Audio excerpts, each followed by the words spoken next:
My name is Jenny Blackmore and I'm a doctoral student in the School of Psychology at Cardiff University. My presentation is about pre-meets, which is a term which was first introduced by Elaine Dibben and colleagues from Cornwall Bath back in 2017.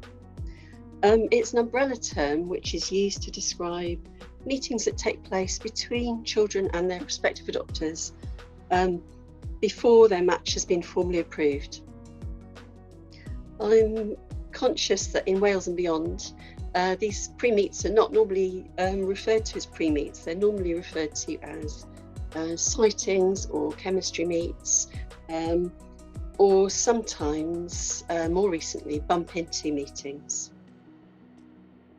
So just thinking about the background to my study. So back in the early stages of my doctoral research in 2018-19, before the pandemic, seemed like another world, I undertook scoping interviews with key stakeholders and I ran some focus groups with adoption panel members and adoption social workers.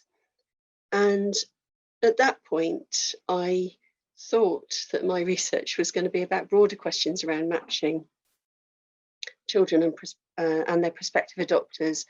But actually, it became really apparent from those focus groups and the interviews, meetings with stakeholders, that pre-meets was a practice which was changing rapidly in Wales and was becoming more common. And I found that particularly interesting, given that I used to work as an independent reviewing officer for foster carers a long time ago in a Welsh authority. And I was particularly interested in children's transitions and how foster carers and adopters worked together at that time. So I explored the literature. There's not an awful lot, and what there is contradictory and basically says that the practice of pre-meets has been a contentious practice at times. It's been very diverse and inconsistent across the UK. It's often depended on individual social workers' decisions and decisions made on a case-by-case basis. Looking at the literature, what was clear was that the practice of pre-meets has been contentious and varied for a very long time, since the 1990s, in fact. But there was a sort of overall view, I think, as Elaine Farmer said, that anything that could help the process of adoption and was good for adopters was ultimately good for the child. But there's certainly been concerns over the years that it can be seen as a secretive and contentious practice. There was nothing in the literature which really helped me understand the current practice of pre-meets in Wales and why it seemed to be changing so quickly, or what the implications of the changes were. So I decided that the aims of the study would be to establish an overview of current policy and practice relating to pre-meets in Wales. And in doing so, I'd explore the underlying theories, the contexts and rationales that relate to pre-meets. So what are their perceived benefits? What are the associated difficulties and challenges? And how can pre-meets contribute to the processes and practices involved in placing children for adoption? So, particularly given my own background and given the fact I'm publicly funded by the Wales School for Social Care Research, I was always keen to focus on trying to inform practice development in the adoption sector. That was a key aim of and hoped for outcome of my research from the start. So my methods, I thought of the regional adoption managers and their colleagues as some of the sort of wise owls in the adoption sector, and chose an approach of so-called elite interviewing. So I invited the regional adoption managers across the 5 regions in Wales to take part in an interview, or to nominate somebody else, another manager, to accompany them or represent them, because this really seemed like the best way of establishing an overview of policy and practice in Wales. So I was really lucky. Everyone, each of the managers agreed for their region to participate in my research. And I conducted semi-structured interviews between the end of 2021 and the spring of 2022. So 2 of the regional adoption managers nominated other senior managers in their teams to participate, and 3 took part in interviews alongside colleagues. Each interview had at least 1 participant with responsibility for family finding activities. So before I go on to the core of my findings, I'd just like to talk a bit about what the interviews revealed about the context in which pre-meets are taking place in Wales, and some of the key changes. So first of all, managers told me that the past practice of pre-meets had been that they were used occasionally, they were used in specific circumstances, so typically older children or sibling groups or children with some kind of additional need. So in 4 of the 5 regions, managers told me that the current practice of pre-meets is now, to varying degrees, that they're a common feature of practice. So, as I say, that's in 4 of the 5 adoption regions in Wales. To some degree, they're part of common practice now. And the practice now includes infants, where it hasn't done in the past. In 2 of the regions, pre-meets take place for every match. Managers described to me pre-meets as part of a landscape of change, really. So they talked at length about the significant practice changes around children's transitions from foster care to adoption that have taken place over the last few years.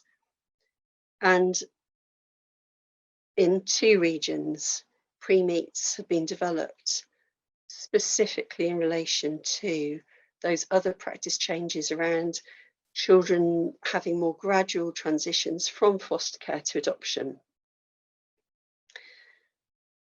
So managers frequently referred to good practice guidance and research, such as the article "The Children Were Fine" by Lynn Cudmore and Sophie Boswell, and also the moving to adoption model produced by the University of East Anglia, the By Your Side practice framework developed by the Family Place in Hale Wye, and particularly they talked about the good practice guidance developed by the National Adoption Service of Wales and the Adoption and Fostering Agency Cymru, which is transitions and early support. And that draws upon heavily upon the literature and the practice models that I've just mentioned from UEA and so on. So particularly, they framed it within the getting to know you stage of the Good Practice Guide. They also spoke about the impact of adopter-led developments in the adoption sector. So this included the introduction of adoption activity days, which came to Wales in 2017, so relatively recently, and how they had increased expectations of the possibility of children and their prospective adopters meeting before their match was formally approved. They also talked about the adoption register database, which includes information about children and prospective adopters from the 5 regions and the 2 voluntary adoption agency in Wales, so the St David's and Barnardo's, and how that had enabled adopters to start identifying their own potential links with children. So again, that was a key change. They talked about how changes have been made in the matching process, in which there was much more awareness about providing a multi-perspective and rounded view of the child than might have been available in the past. So, for example, they talked about sharing photographs and videos of children which had been often been withheld in the past till after the match had been formally approved. They talked about understanding the child days, where professionals and foster carers would come together to provide a much more multi-perspective and rounded view of the child from their different experiences of that same child. So sometimes those days took place before the match was formally approved, or sometimes just after. They talked about the way in which foster carers and prospective adopters were encouraged to talk about the personality of the child and understand the child more in that way during the matching process. And then lastly, they also talked about significant changes since the pandemic in the ways in which videos and virtual contact was used, admittedly, usually after the formal approval of the match. That was partly about building familiarisation between the child and their prospective adopter, but inherent in that is the development of the adopter's understanding of the child before they actually started introductions with them. So this quote for me is really revealing in that it really emphasises the significance of the changes in the adoption sector. As one manager said, she said, not so long ago, the child moved possessions from foster placement into adoptive placement and then foster care. It was right, do not see the child now for a good 6 months, because this child now needs to form a secure attachment to the adoptive parent. And she said, whereas now we're so fully informed by research, by training, that those children grieved for that parent who cared for them for a significant period of time. And we removed that secure person from his life and then expected them to feel secure with a new person who they potentially met for 7 to 10 days, possibly 14 days, and feel safe and secure.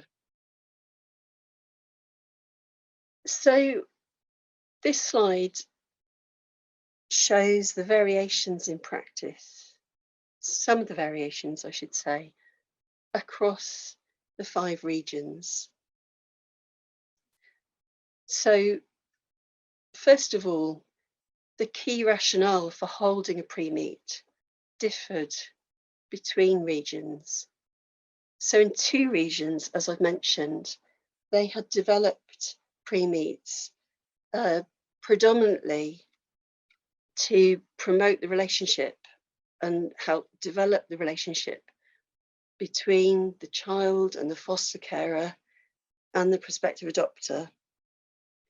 at an earlier stage than had happened in the past. And they were broadly following the bump into model, um, which was introduced in Bradford um, around 2015, I think, and is described in the Cornbath's um, practice note on good practice guidance for pre-meets. So that was the model they were following, which is described as a trauma-informed approach. So about a low-key meeting with a focus on just developing the relationship much more gradually in a neutral setting like a park or a beach, as indeed most of the pre-meets follow that format. But in other regions, the emphasis, the key rationale for holding a pre-meet was much more about enabling the adopter and everyone concerned to build confidence in the match and to understand the child's needs. There were differences in terminology. So in some places, pre-meets are referred to as I say, bump into meetings. In other places, they're called chemistry meets or sightings or pre-meets. Okay, sometimes, occasionally, admittedly, not that often. So sometimes terms were used interchangeably. So a manager might talk about a bump into meeting and then a chemistry meet. In which adds to confusion really about their key rationale. There were differences about whether their pre-meets are conceptualized primarily as part of the matching process, which is the case in most regions that use them, but it was a kind of fluid conceptualization in the regions, or certainly one of the regions which had bump into meetings. And in fact, a very similar kind of meeting may take place there either before or after the match had formally been approved. There were also key differences in whether the child was told the identity of their adopters before or during the meeting, with at least one region being very against this. In bump into meetings, they tended to be introduced as friends of the foster carer. There were also differences in whether an interaction between the child and their prospective adopters took place during the pre-meet. So in one region, there was no intended interaction. So this was more of a sort of the sighting model. Also differences about who attends the meetings. So in the two regions that had introduced bump into meetings, they wanted interactions to be as naturalistic as possible.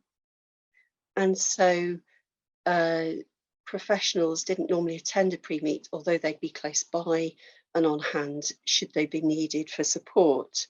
Whereas in another region, they were professionals, so both the childcare social worker and the adoption social worker, their presence was felt to be needed to support the meeting and particularly to enforce boundaries and make sure the meeting didn't run on too long, for example.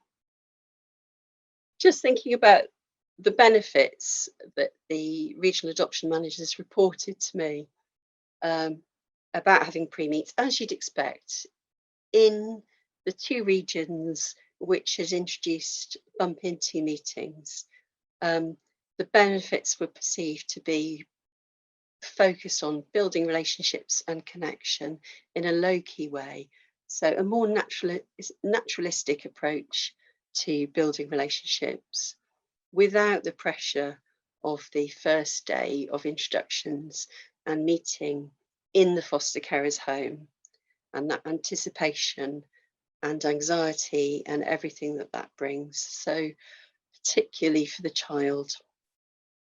So being able to say to the child perhaps, oh, you met, um, I don't know, James and John in the park or whoever, and they thought you were great and they would love to be your um, daddies or, whatever. So that was seen as a key benefit. It was really important in this model, particularly, that foster carers were able to communicate to the child that their prospective adopters were safe people so that they could be seen relaxed and chatty in each other's company.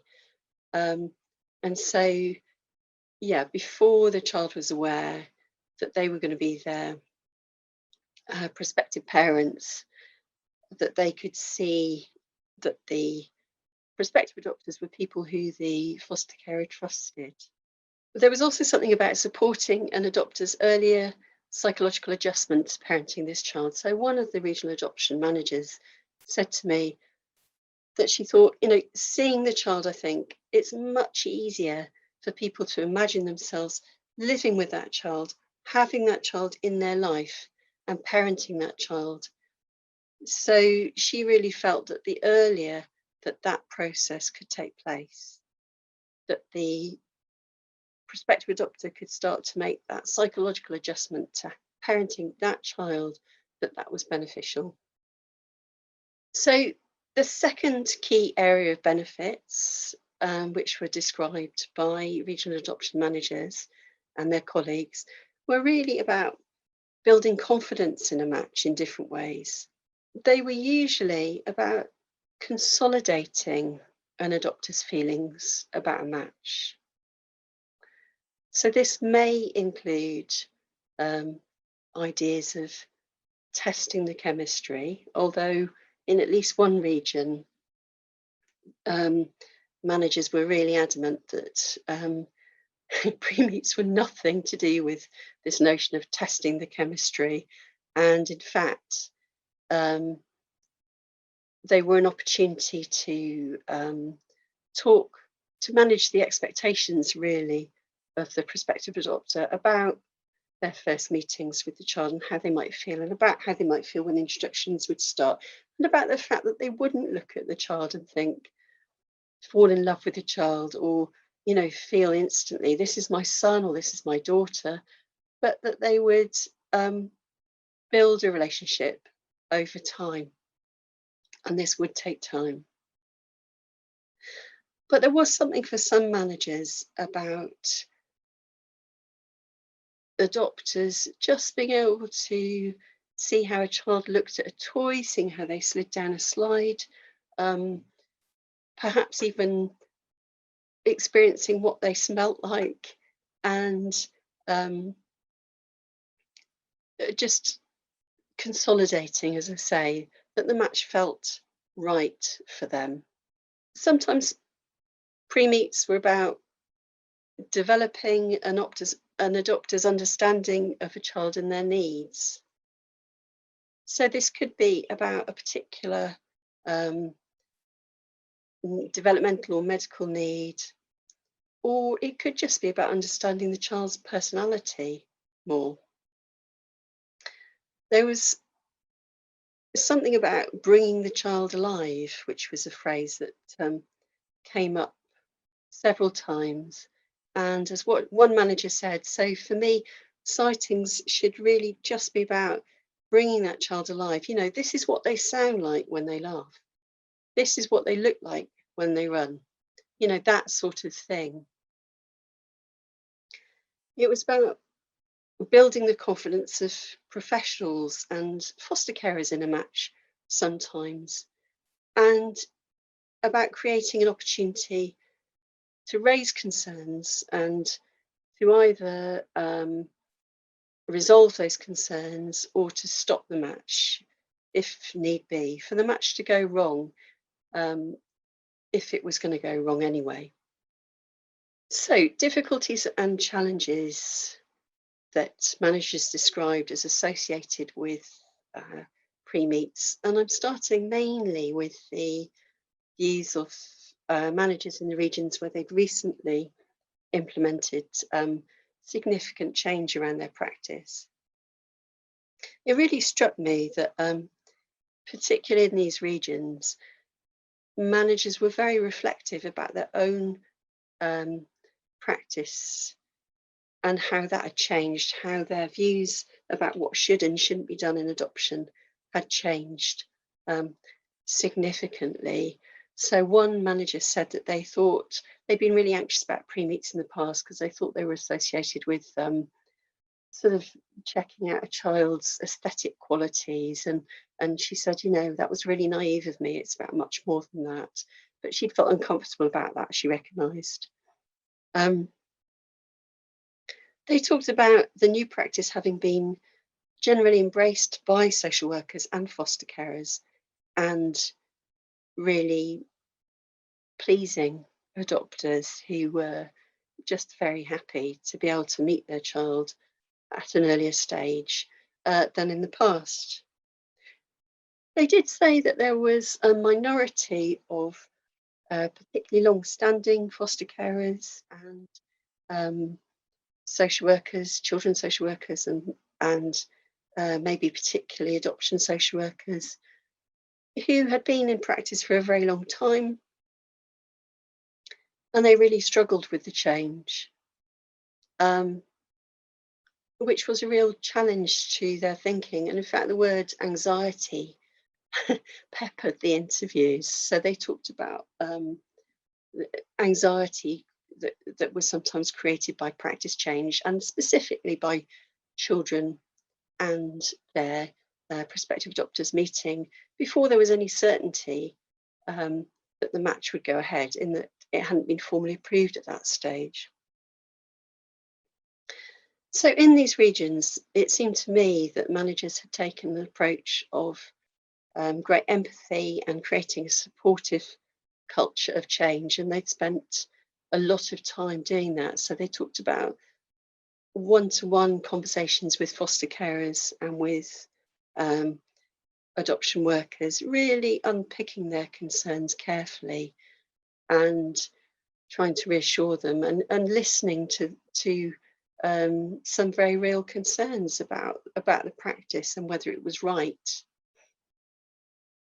and or you know what the implications were for the child. So I think they reflected the secure base principles really in managing change, about, you know, sensitivity and family or team membership and cooperation. And as one um, manager said, it always comes back, you know, whether people are challenging practice or and finding it difficult or not, it always comes back to that genuine feeling, I think, of all practitioners, whether it's a childcare practitioner or the adoption practitioner, of that protecting the child bit, which is so central. So they talked about the challenges of developing a whole service approach, including panel members and agency decision makers and the assessment team, involving foster carers. Um, and a key area of concern um, across the regions, so not just in the regions where new practice had been introduced, was really about setting boundaries for the meeting and how best to do that. Whether, as I mentioned earlier, whether that was dependent on meetings and discussions and very clear guidelines beforehand, um, before the meeting between the foster care and the adopter and professionals, about what, you know, how long the meeting should be, where it should take place, how many people are involved, um, what sort of interactions might take place. They talked about it being very difficult to rein back once meetings had gone on too long, and that sometimes adults lost a kind of lost sight of the needs of the child and the really important pauses and gaps that a child needs, as we know and is described very carefully in the getting to know you stage of good practice guidance and transitions and early support, really to process what on earth is going on and who these people are. So setting boundaries was a key issue, and it was managed in different ways by different teams. They did, in all regions to a greater or lesser degree, express a desire for more practice guidance, whether that was about particular aspects of pre-meets, such as how to involve other children from the adoptive family, or how to manage interactions between children and prospective adopters, or the whole practice, an overview of the whole practice. So, difficulties and challenges, part two, are the ethical concerns really that pre-meets bring. So, in particular, so this came up in all regions, they were concerned about the preparation of the child, both for adoption in general and for pre-meets in particular, and the openness and honesty with which children were involved, really, and what they were told about the meeting. And few people said, as we know, older children who've been removed from their birth families can be hypervigilant, and they can sometimes, rumble what's going on, even if they're not told. So, how to be open and honest and find a way appropriately of talking to the child about what was happening, and that was a real concern of managers. There was some unease about adopters, the idea that adopters might be seen to be sort of viewing the child. And in fact, in the region where pre-meets don't currently take place, one manager said, they're not cars to be picked. Children are not cars to be picked. And there was that idea that there was something distasteful really about adopters viewing children. And another manager in a region where they did have pre-meets said, how do you explain to the child that you met them first before deciding whether or not you were going to proceed with the adoption? Then this was only raised actually by manager in one region, but I think it's really important, which is how pre-meets fit into the child's future understanding of how they join their adoptive family. So what she said was, you want to put in the life story work, this was the first day you met your adopters, and that should be the first day of introductions and the start of the child's story. So that's how it is at the moment in life story books, usually. But actually, actually, as the other manager had said as well, if you've already met, how do you record that? How do you explain that to the child? How does that become part of the child's narrative? So just thinking about what this all means, really, and why the changes are taking place and what the implications are. We know that relationships are key in children's lives, as they are in all our lives, of course. And they are what Janet Boddy describes as the golden thread that go through children's lives. And she really highlights in the report Making Not Breaking Relationships, the Care Inquiry in 2013, how often the system, the child social care system, doesn't support, or even worse, helps break really significant relationships that give children a sense of continuity and belonging and stability. We also know that children's relationships, we know from children themselves that relationships are really important. And that's evident from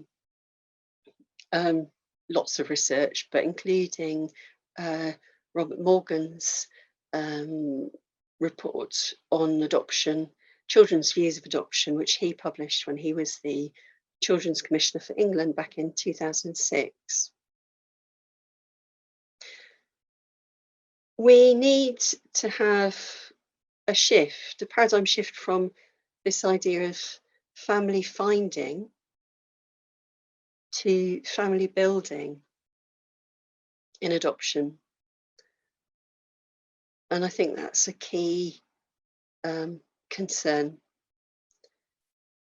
We know that the three aspects of permanence, so legal permanence, residential permanence, and relational permanence, or sometimes called psychological permanence, are really all key features in the stability of a child's life, as Julie Selwyn and colleagues have highlighted in their research.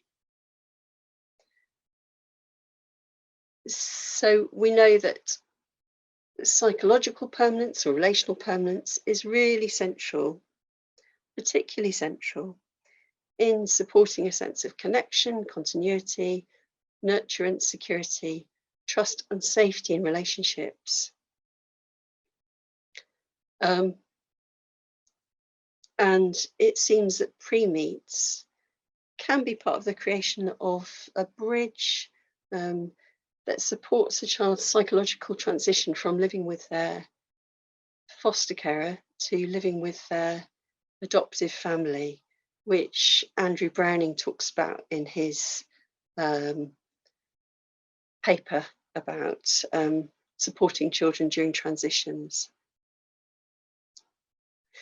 So I think all of the changes, the wider changes around children's transitions that we know about that are taking place in the adoption sector at the moment and focus really on building relationships and valuing relationships are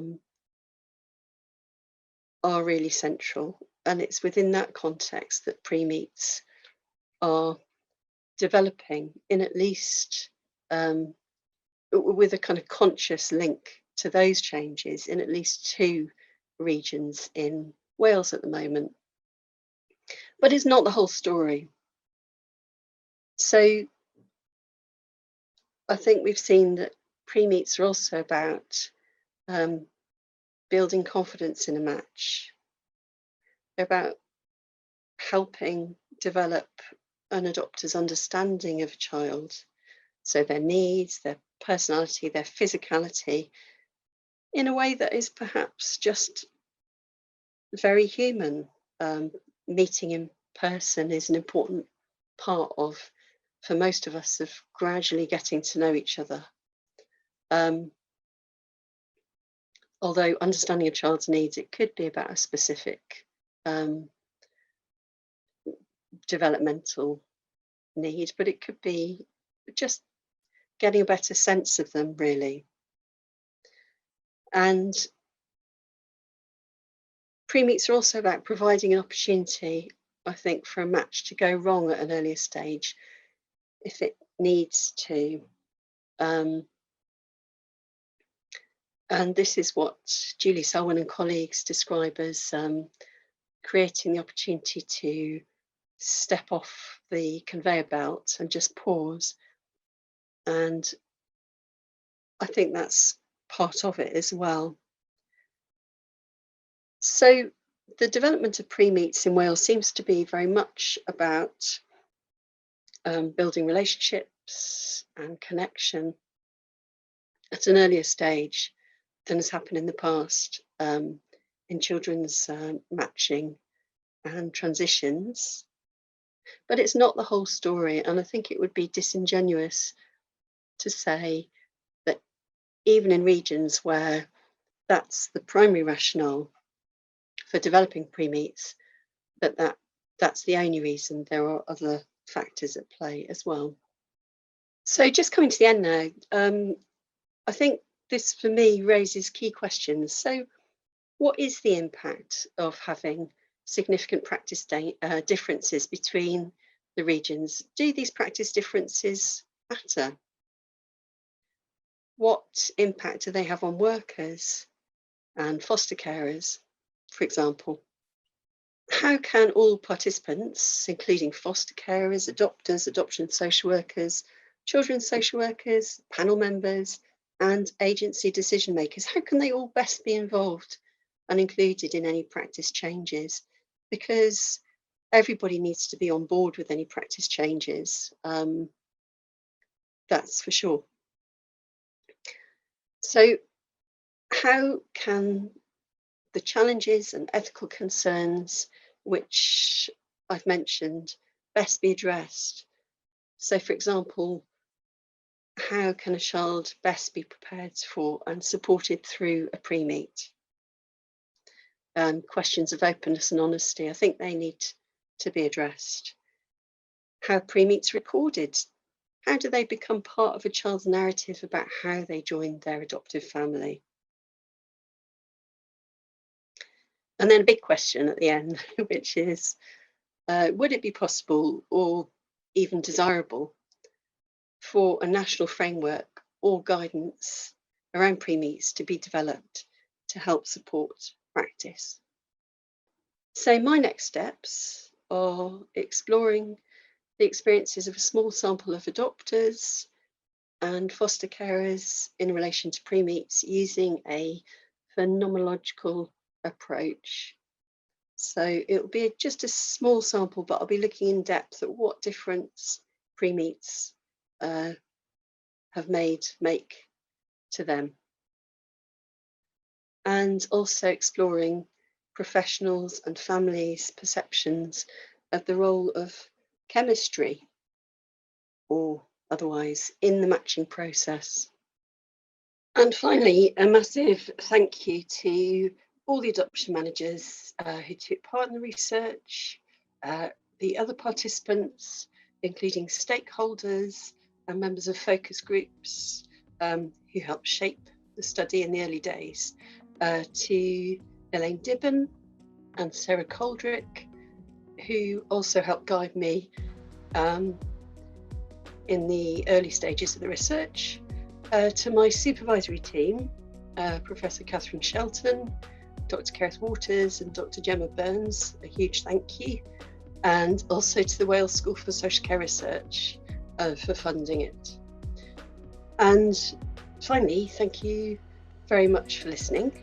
And if you've any comments or would like references to the articles and so on that I referred to, please do get in touch. I'd love to hear from you. Thanks very much.